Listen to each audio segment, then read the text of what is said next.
Hey, you. It's a blind life.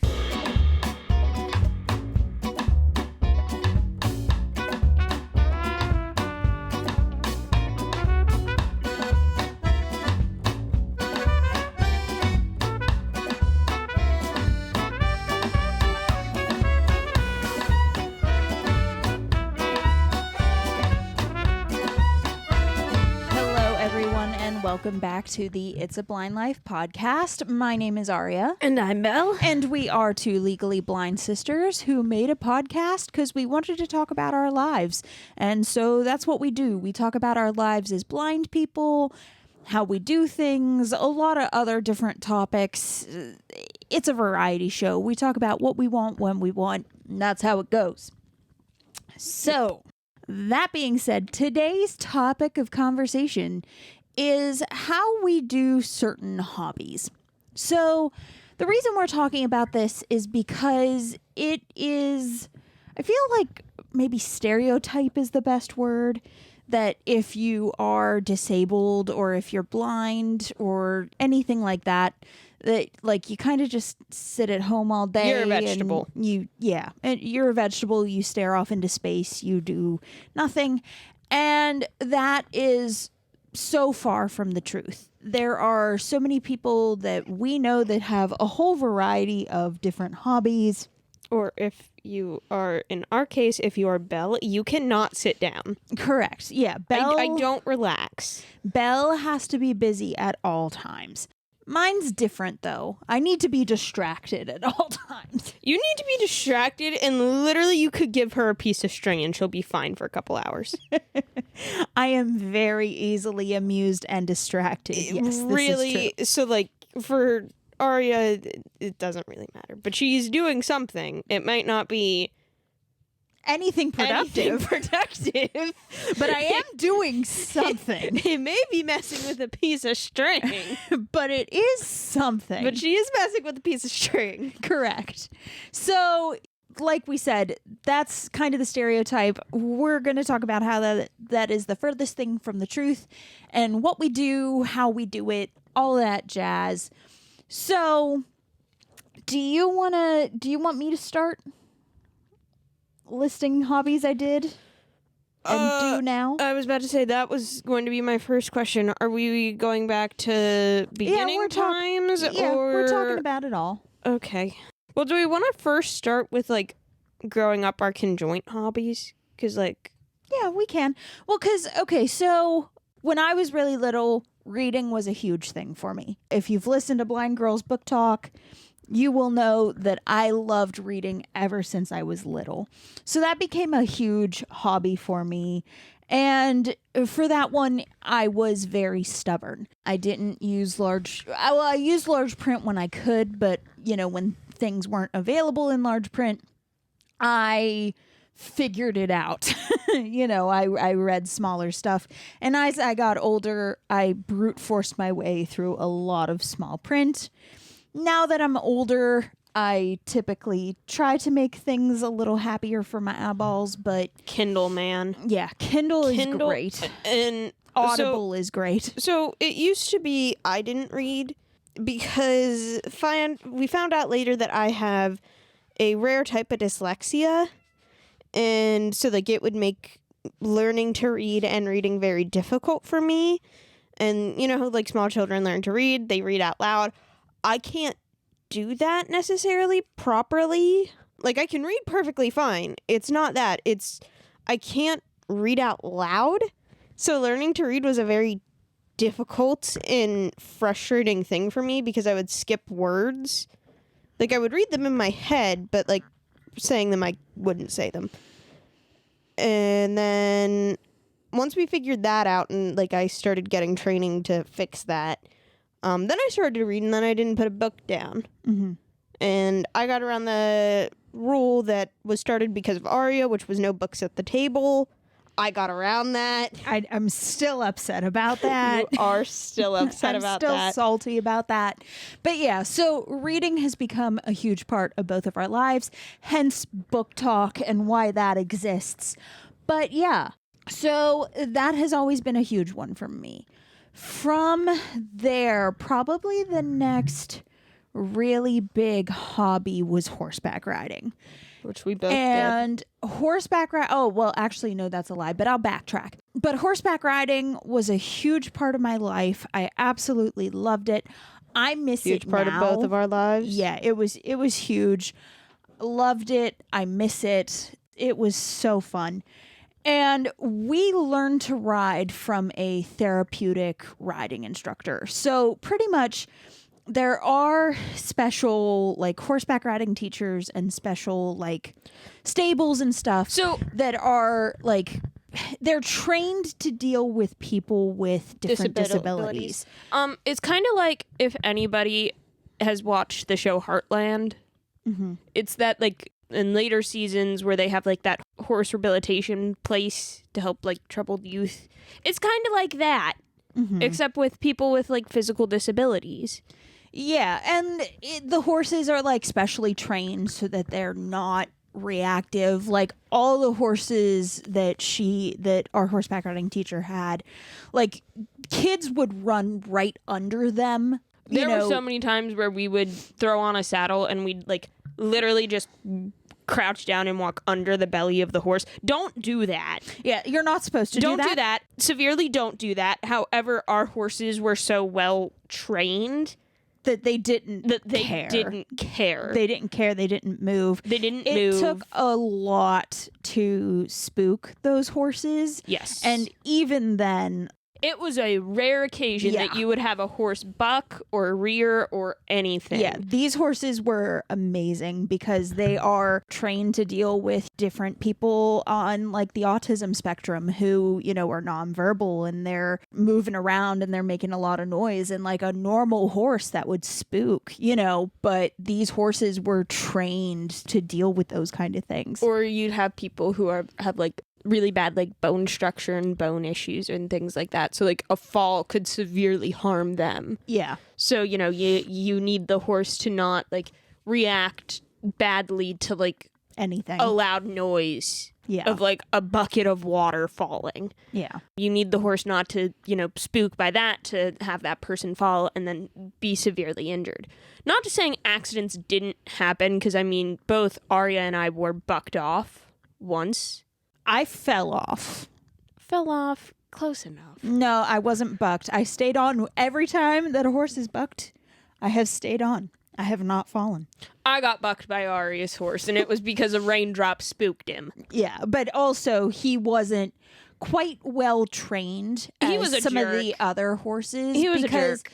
There were certain horses that were kind of like, they were her horses, but they were for like pretty much anybody who came to the barn to ride. They had like their option to pick through like 5 to 10 horses, something like that. Depended on when it was in Depended time. on when it was and who was there. Most of the time for me, if I showed up and Arya was also with me, it was Arya would get her horse. My horse was still a baby. He was also a jerk.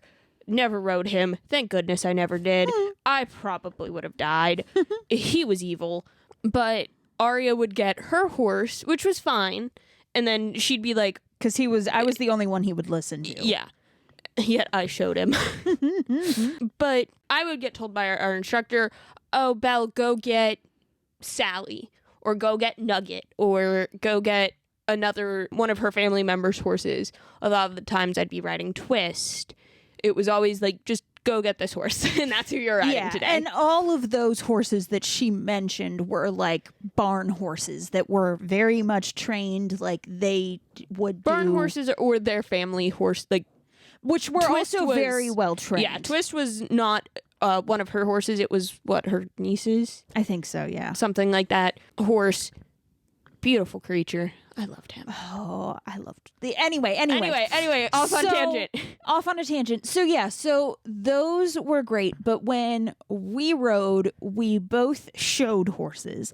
Yes. And we both started out in the therapeutic riding track, which there were 2 different kinds of classes. We're not going to get into that. We might talk about this a different day. Yeah, but we both showed that. And then when I hit a certain point, because I started writing in elementary school, when I hit middle school is when I started showing what we call games. And games are... That's your rodeo. That is what you see in a rodeo. Yeah, that's barrels, poles. Yes. Yeah, that is all of those. And I did youth rodeos as well. And I wasn't great by any stretch of the imagination. You were good at poles. I was better at poles, but everybody had kind of their own event that they were decent at. Poles was probably my best one. You were good at poles. I suck at poles. When you show, you kind of have like special shows that you go to, that if you do really well at those special shows, you go to a higher level show, and then if you do well at that show, you go to the highest level show. Yeah, so like for us, it starts at our town fair. Yes. It starts at our county fair, and we show the last Sunday of the fair, and then, well, that's if you're in therapeutic. It's Saturday if you were games. Right. And so... And then from there, you went up to districts. And then states. And so pretty much when I did games, I never qualified to go to districts. And that was okay. Because really, I just wanted... Games was kind of what all the other, like, big kids did, kind of. And it was a very big kids thing. I wanted to be a big kid, and so I wanted to do it, and I did. And I had a lot of fun, because there is something that's just super fun about just getting on a horse and riding as fast as you possibly can around a barrel or around a pole. Like, it's just really fun.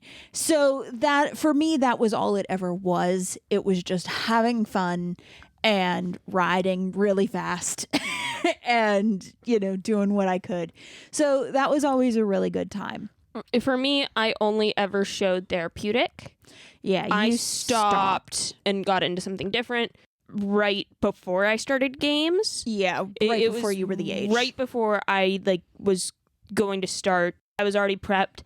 I was really good at barrel racing, which our instructor laughs at because she thinks out of the two of us, it should be switched, that she thought I would be better at poles and Aria would be better at barrel racing. We just like to prove her wrong. But I was good at barrels. I feel like I wanted to be better at barrels. Like, I wanted to be a master at poles. And then I did it once and I was like, I hate this. Yeah, I think we are backwards, like truly backwards from what we want to be good at versus what we are actually good at. But yeah, so that was a lot of fun. A lot of good times were had. We'll talk about horseback riding stories a whole nother day. Yeah. The next one that actually should have went before horseback riding was dance. So before we found out about my vision, when I was little, I was put into dance classes.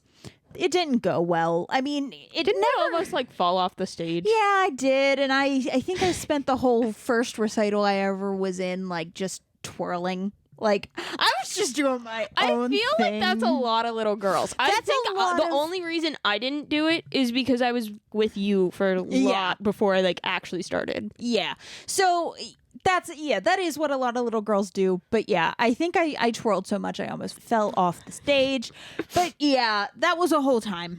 Belle's dance stories are a whole lot different, and I'm going to leave it up to her what she wants to tell, because there's a lot there. Again, this might be a whole nother different day conversation if she wants.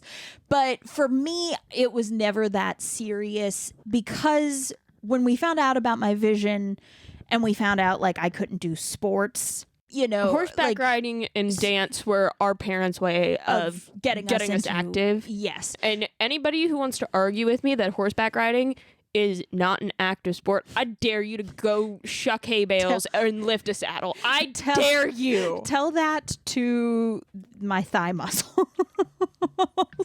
Honestly. But yeah. So dance was kind of the big one for getting me active, and it was really just for fun. The other one that they tried to get me into when I was younger was I did swimming lessons, but they didn't let me actually go to the level where you could join the swim team at the YMCA or something. So I kind of just learned to swim, and then that was it. So See, I didn't even have that. I was taught to swim by a Marine at our aunt's. yeah. It was a sink or swim. Yeah. Yeah. So dance was the big one. Horseback riding was the other big one of me being active. So yeah, that was those. Then do you want to talk about dance at all or Yeah, not really? I can. My dance was different than Arya's. So for me, I started kind of dancing very, very early. And it was because of Arya and the 8-year age gap we have. Mm-hmm. So whenever Arya would have class, of course, our mom would have to take me. You can't leave a small child home alone. So like I'd go with her and, you know, I would be allowed to just kind of run around the studio. They really did not care for me No. to run anywhere. Yeah. They let you do whatever. They let me do whatever I want. And I'm just now realizing that. Yes. Because if any of the other little girls did that, They would be in so much trouble. they would be so much trouble. I would run in. I got to stretch with the big girls. I got to do some stuff like first activities with the big girls, like for warm-ups and stuff. I was so happy. Yeah. And then I started very early after that. Mm-hmm. I started earlier than what a child probably should be put into dance at. And I danced. I was kind of not big into it until I turned 13. Mm-hmm. And dance is the reason I stopped horseback riding by the time I hit games. But dance, looking back now, dance became very much an escape for me. Whenever I was 13, I got my first pair of point shoes and I excelled with it. But I also used that as an emotional escape because it was that year that we lost our grandma. Mm-hmm. So dance was very much I'm just going to cope with this and it's just going to be this. But I did every form of dance except acrobatics. I do not bend. And hip hop. And hip hop. I do not pop and lock. I don't. I don't do it. I do not pop and lock. I don't bend and I don't do that. No. I don't. But I did everything else. And by the time I finished that year with pointe in ballet, my teacher called our mom in and said, I can't teach her anything else. You got to find her somewhere else. And to be fair, our teacher was not a ballet one. She was very much trained in Rockette tap, Yes. which was so much fun. But so, you know, I had to find another studio, split studios for a year, suffered an injury, but still made it through everything. Don't ask me how. And then that year, whenever I split, the new studio asked me to join the competition team. I tried out, I got on. So then I competed. Where the wise do not do that. Yeah. It's a lot. It is a lot, and it kills you so much more than I would have liked, and I would like to admit. Mm-hmm. If you're going to get your child into anything, I recommend horseback riding because that took a lot less out of my confidence than dance. Yeah. So, you know, I competed and then I got an injury. Could never dance again. Tough luck. That's a story for another day. Yeah. But I did that and it was...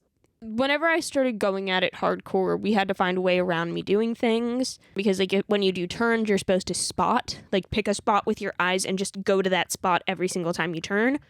I can't do that. So my dance teacher had to come up with a way of me feeling my ear. So it was when you turn, you have to feel your ear going to the opposite shoulder and just keep feeling that. It's really weird. It makes sense when you see it. It's really hard to explain. And then there was also a lot of professors always had the okay instruction to, if I'm wrong technique wise, to come and move my body to where it needs to be. Mm-hmm. I'm trying to think, is there anything else? When you were competing, they had to ask them to mark the stage where the back of the stage was and where the front of the stage was because you were getting a little lost and not able to do that, which... Oh, yeah, because some of the... So, competitions, they happen at really weird places. Yeah. And for dance, you should have a specific floor. So, like, they'll, like, put down like these like strips of it and they'll like tape them together. But some competitions have certain color backdrops. I can remember one competition in general where I could not tell where the floor ended and that began.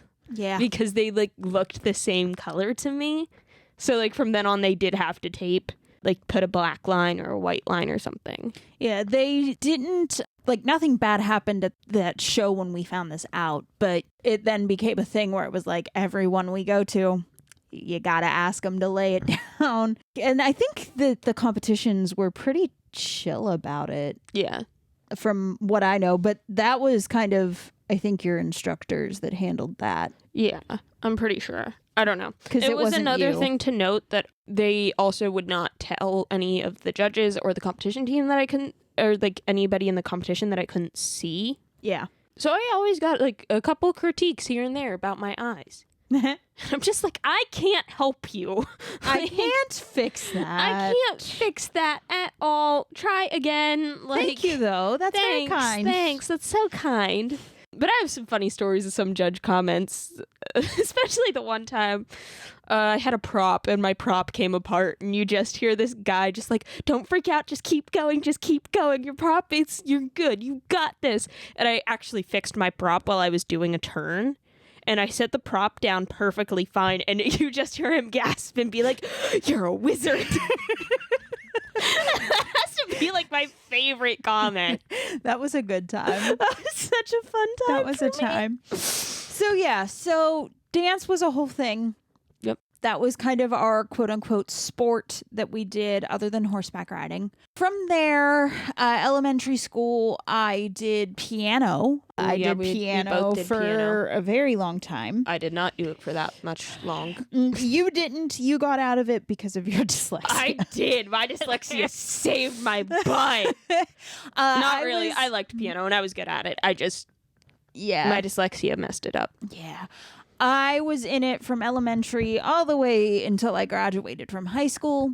I did enjoy it. You just didn't practice. I just didn't practice. And the thing is that this is another reason why I swear, like, this should have been a note that I had an ADD or or something, because to sit down and practice, I could not focus. I could not do it. It just drove me up a wall. I could not. I loved it, but I'd get so frustrated because it was, again, a dyslexia thing. So I'd know what note I was to play, and I'd go to play it, and the disconnect between my brain and my fingers didn't work. Yeah. So I'd play the wrong note, even though I knew what the note was. Right. So I'd just get frustrated. Yeah. And see, the thing is, too, is that when I was doing piano, I had a few times where, like, we would find songs that I could just play automatically. Like, I looked through it once and I could play it pretty much perfectly. Those were my favorite songs. Absolutely favorite. And they were the most random songs, too. I can't even remember what any of them were. But I know they were, like, one of them was like a random like Bach or Beethoven or something like that. Yeah, there was a random Bach piece. It was so random, but I loved that song. Yeah, it was a Bach piece. So much. I don't even remember what it was. I'll have to try to find it one day. On another side note, our piano teacher was blind. Yes, she was. And she definitely, I think, kind of held, especially me, to like a higher standard, because she's just like, I know you can't see, but you can do it because I can do it. Yeah, she was very much like, and it got you to can the do point. It got to the point too where she's like, you know what? I'm not going to get you to practice. We're not going to get you to practice. It's not going to happen. So you're going to practice here at your lesson, and that's going to be fine. And we're going to figure it out, and it's going to be okay. And I was like, thank you for working with me, because it was never going to happen. Like, we tried everything. We tried, like, if I sat down for so long and I practiced, I would get like a sticker or two. And if I got so many stickers, I would get a thing. Didn't work. We would be like, you only have to sit there for a half hour, and we'd set a timer, and I would just stare at that timer the whole time. Like, I would not play. I would stare at it. So it was very much this should be a warning flag here. Yeah, our piano teacher was telling our mom and our dad, for me, there's something else wrong. She knows this. Yeah. Like, I knew things better than Aria did. Yeah. And she's like, there has to be something wrong. She knows the theory. She knows what she's doing. She just can't play the correct notes. Yeah. Then what, like 2 years later or so, we found out that I have the dyslexia, and then it was like, well, this makes sense on why I can't play. Yeah. And it's not that like I was bad. I was actually really good. Whenever I got it, yeah, I was good. Yeah, once you got it, you were fine, but it was like so long to do it. Yeah, it took you a very long time. So that was piano for both of us. From there, I mean, when I was in college, I had to take a guitar class. So I picked up guitar for a little bit. Mm-hmm. That was fun. I had a good time with that. I loved playing Wagon Wheel. That was my I think that is the only song you could actually play. No, I could play I'm Yours by oh yeah, you could play that one too. Mraz, I think his last name is. If I said that wrong, I'm so sorry. But yeah, that song, I could play that too. I wanted to try to like learn more, but also that required practice and refused. No, for guitar it was a little easier because also it was graded. So like my brain was like, I must get a good grade, so therefore I have to at least attempt to practice. I'm trying to think I tried flute. You did try flute. I tried flute and then I got pneumonia. Yep. And then that was it. That was it because then I just couldn't breathe properly to do it. Yep. That was it. That was that. That was that. Oh, I did sing. I sang. Oh yeah, singing. I sang. I was like, I know I'm forgetting stuff in high school. We sang. We both sang. We were both I was more hardcore than you. Okay, listen. To be fair. No, I'm just saying on the fact that I had private voice lessons. To be fair, I wanted those. I don't know how you didn't. I asked for voice lessons so many times, and our parents were just like, no. Absolutely not. No. You're not. No. And I was just like, but no. No, you are not getting lessons. And then when you got lessons, I was just like, are you kidding me? To be fair, I'm also a soprano. I know. They don't like my altoness. Nobody does. Nobody does. Nobody likes altos. But yeah, no. In middle school, I took chorus and went from 6th grade all the way up to when I graduated from high school. I did choir or some form of chorus, like something. Did a lot of singing. The other thing that I got into starting in middle school, and that's kind of the reason why I started to not be able to ride as much, was doing theater. Let's see here. It was 6th grade and 8th grade year for me because they did it every other year in middle school that we did musicals. So I did 2 musicals then. There was like a camp I went to where I did musicals there. And from, all through high school, did a lot of theater stuff. Had a lot of fun with it. I really enjoyed it. We learned that I did very well as a stage manager. I would have done very well as a stage manager through all of it. Yeah. But I really enjoyed just being a part of it in some way, shape, or form. I had a lot of fun. But yeah, theater was a huge thing. I did so many productions, so many shows. So many of the same show. Yes. And I eventually ended up, when I got my contacts, I ended up getting special ones that were very, very dark that I could wear on stage, that it would cut out a good bit of the stage light. Like it was like wearing extremely dark sunglasses on stage, which would help to keep my eyes open, because that was like a really big issue. I think a lot of times is because we're photophobic.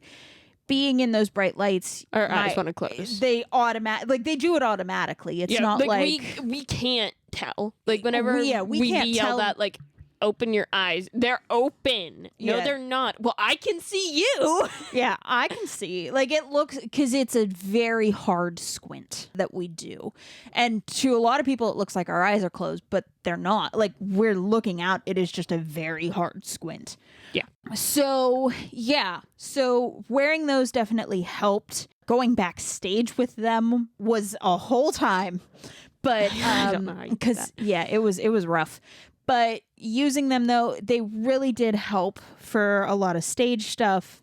Well, for me, for musicals and shows, I did some form of voice all through high school, like aria. I was in choir for 3 years, but my sophomore year, I only took voice, which I still participated in the choir concerts with the chorus. I just couldn't fit choir in my schedule, but my Yeah, other 3 years, I was in choir. Yeah, I think I had a year or a semester or something that happened to me that for Yeah. some odd reason They I couldn't only do offered it. a class at like third period, which was when that class Yeah. was. And instead So I dumb. had to like do after school or something, which was totally fine. Yeah, Like, which it is was totally doable. fine. We loved him and everything our choir teacher did. And So, he like, worked with us. he so it worked was with fine. us. It was fine. He knew us. And then it was, I again did my first theater production a lot younger than I probably should have. But that started Belle's roles of being the short things. Yeah, and it did not get any better as I continued on. And then in high school, I didn't participate until my senior year in theater. Right. Only because of dance. dance competitions. So, you know, I couldn't participate, which was fine. Like, our director at the school, who was our friend, he understood and he, you know, supported me with my decision not to participate. And then I did some summer productions Mhm. with, like, community theater. Yeah. You got into community theater where I Yeah. never did. I did other things, I like did other camps community, and yeah. stuff. You did the community theater, which I will say there are times that I wish I would have gotten involved with community theater. No, I But- regret life choices in there. But also part of me is just like, I've been out of the game for so long that to like figure out an audition piece and to do all of that and to have to do it I on had my voice own. teachers to help with that. and Right. Yeah. To have to do that on my own is just, It's not worth it. it's not going to happen. Like, it's just, it ain't. For me, it was, I did my first show at a very young age, and then our director was like, oh, I'm doing this show at this community theater, and I need short people. And my parents were like, Belle will be there. He did not need me. There were many of other short people, i.e. smaller children than I. But guess what, everybody?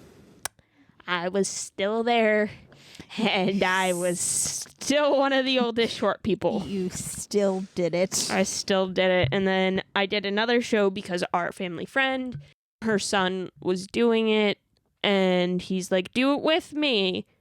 I don't know why I listened to him and did that. But I did it with him, and they already had this guy picked for the part. And then our friend's son came and sang, and they're like, well, we have to give him the part, but we already promised the part to someone else. So then we had to do 2 showings of the show. Oh, I hated it. I was also the oldest member of the short people. Yeah. I say short people lovingly. It was children. Slowly upgraded my way from Oompa Loompa to Munchkin to children's choir member. Yep. Yeah. So, you know, that should explain so much. It does. It does. It does. It explains so much It about me. explains so much about you.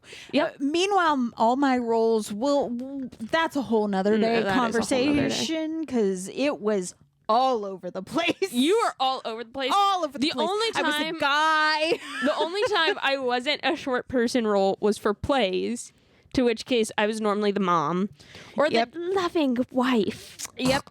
You were And then- very much typecast. Me, I was no one typecast. knew where to put me. Like, I was literally typecast. for the one show that we did, they did not have, like, they had, I think, 2 guys total at this camp, and they picked Music Man for our show. Where you need a lot more guys.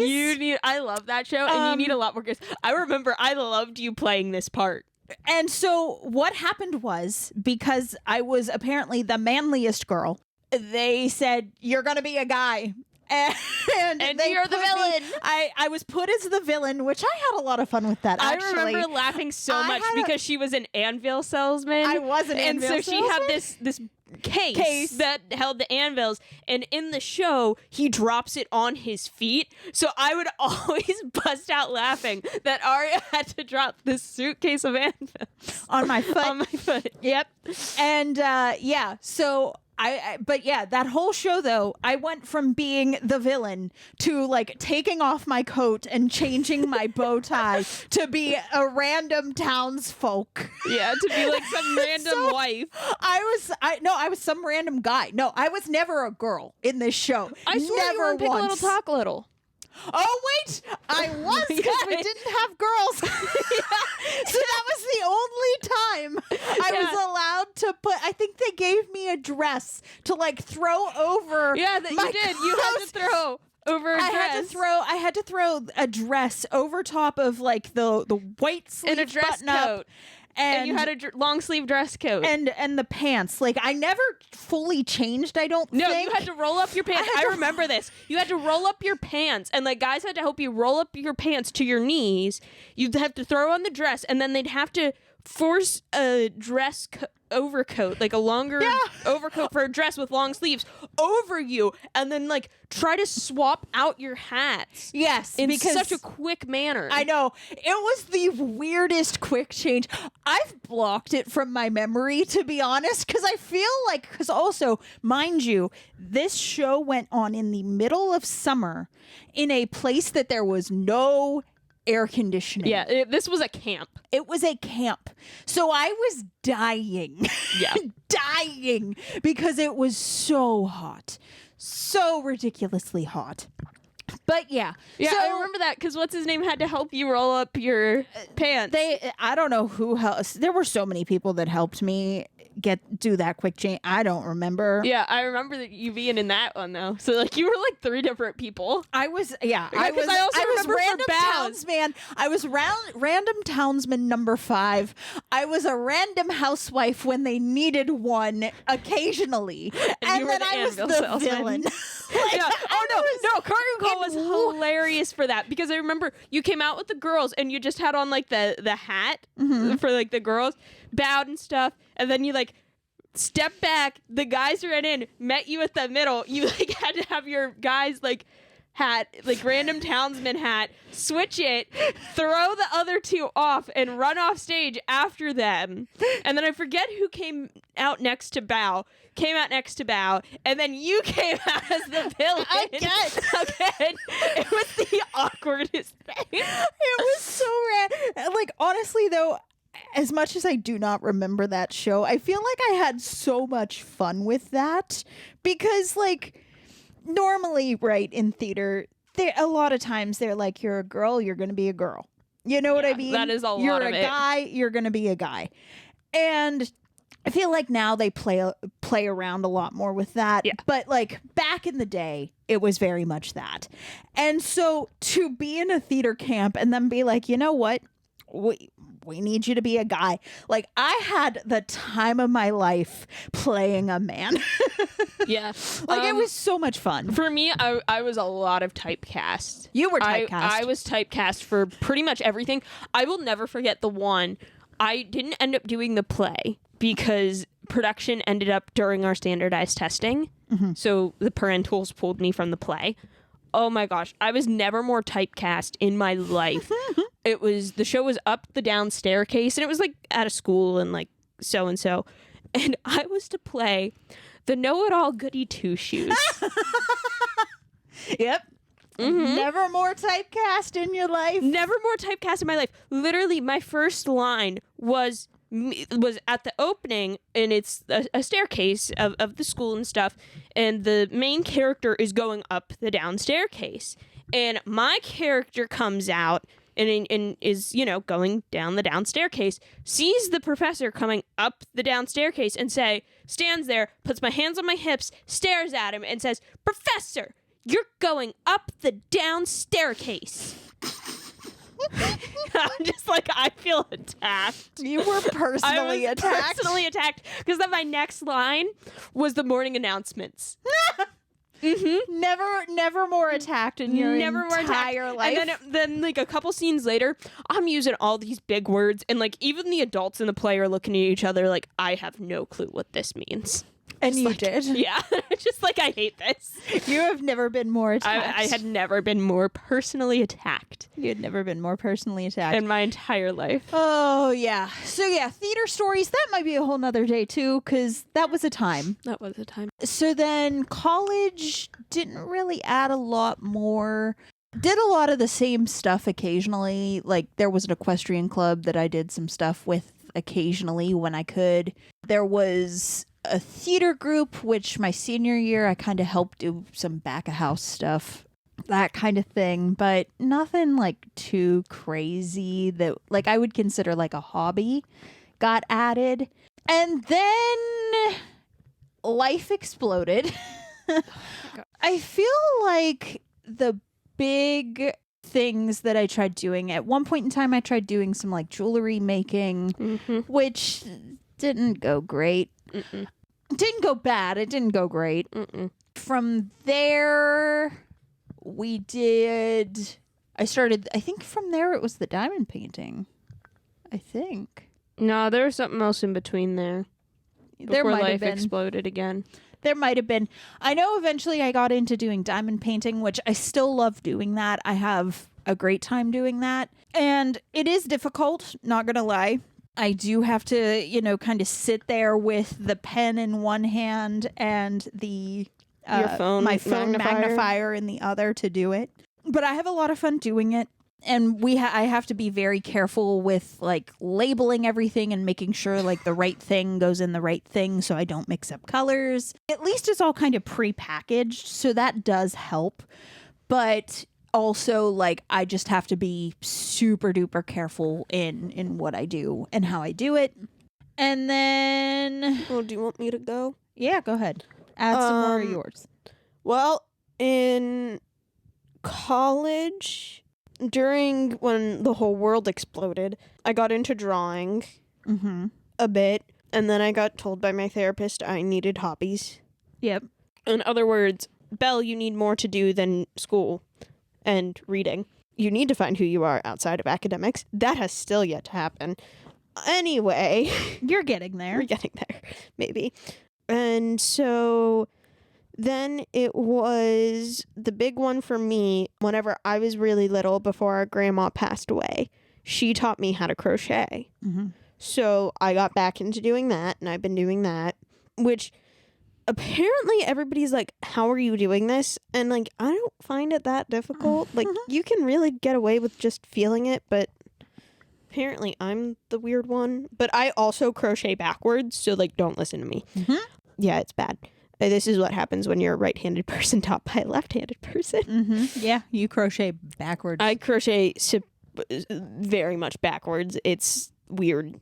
If somebody tries to fix me, it's not gonna happen. No. I've been doing this too long this way. You're set in your ways. I'm set in my ways. I've been doing it since I was like 11. Mm-hmm. So I do that, which is what Aria has now gotten into. Yes, I have. That's the newest one. And I'm not terrible.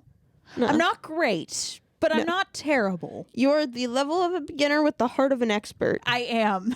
I am a beginner with the heart of an expert, and you are a intermediate to advanced with the heart of a beginner.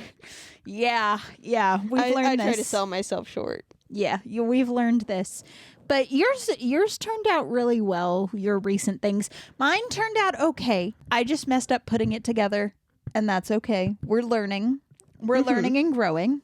But yeah, no, so crochet has been recent. I did try knitting as well, and I do like knitting. I just need to learn how to like increase stitches and all that, which I messed up desperately terribly, and yeah, it's been a whole time.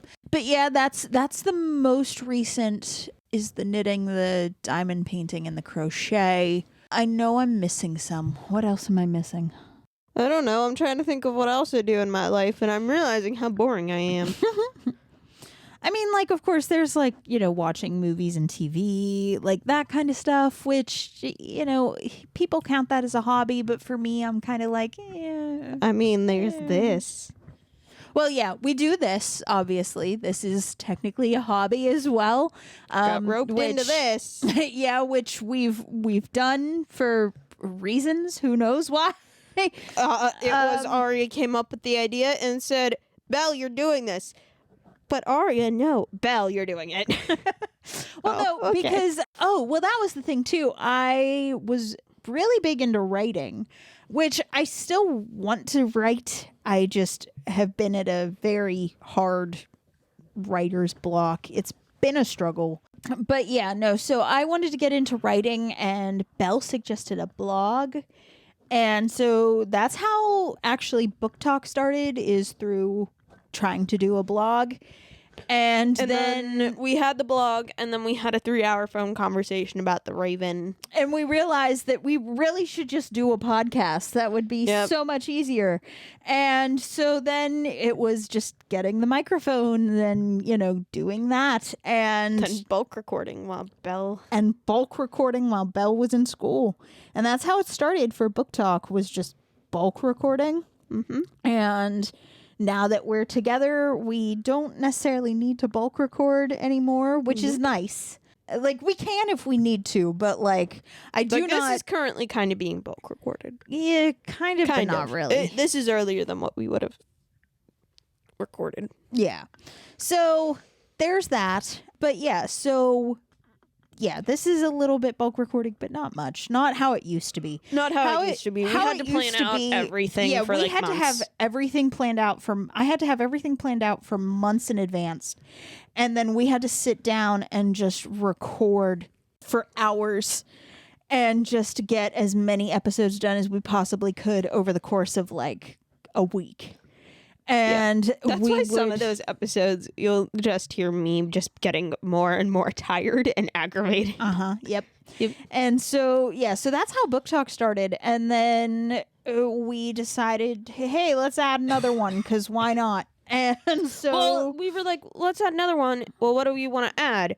And then Aria's friend was like, do this. And then Aria was like, yes. And now here we are. And now that's how Blind Life came about, really. Yeah, I think I did open it up to my friends, like, hey, like, we're thinking of doing another podcast. Like, what all would you be interested in listening in? Like, and they're like, well, you could talk about your lives. Like, that would be really interesting and really cool. And it was just like, oh, I don't think it's interesting or cool, but all right. I think I'm boring, but I think I'm boring, but that's fine. And so that's how this show got started, is through a couple of my friends just being like, talk about your lives, and here we are. So that's another hobby. What else? In college, I wasn't really involved in many like hobby things. I was involved in organizations.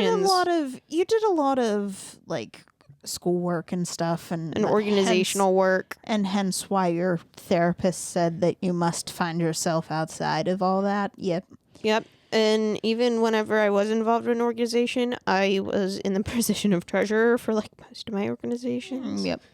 In which case, still education. Still education, because I was a finance major. Yep. Oh, I had to think of what else. I recently got into D&D, which that's considered a hobby, I think.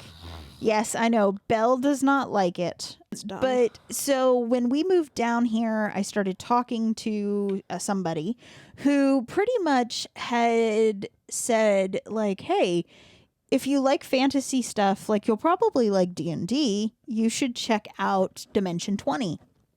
And so I found like some of the episodes on YouTube from the Fantasy High campaign, which if you're into D&D, highly recommend it. And even if you're not, like, it's just a fun fantasy story. Like, it really is. I find it fun.